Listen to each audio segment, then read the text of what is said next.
Hello everyone and welcome back to another tutorial for the Hitman 2 game. In this video, I'm going to show you how you can change your control settings. So let's get started right away.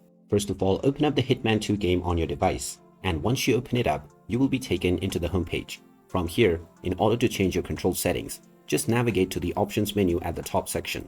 Once you click on it, you will now see the mouse and keyboard option. Go ahead and click on it, and then click on Keybindings. This will now show you all of the binded controls within the game for your keyboard and mouse. If you wish to change any control or add a secondary one, then you can do this right away. In order to change the control, just click on the already assigned button and then press the new button that you wish to change into.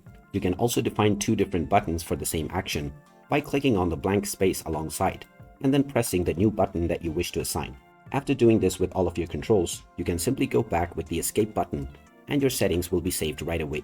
And now you can start your game with your chosen control settings, and you can change them at any point of time in the future by following the same steps. And there you have it. That is how easy it is to change your control settings on the Hitman 2 game. If you find this video helpful, don't forget to hit that like button and subscribe to our channel for more useful tips and tutorials. Thanks for watching, and I'll see you again in the next one.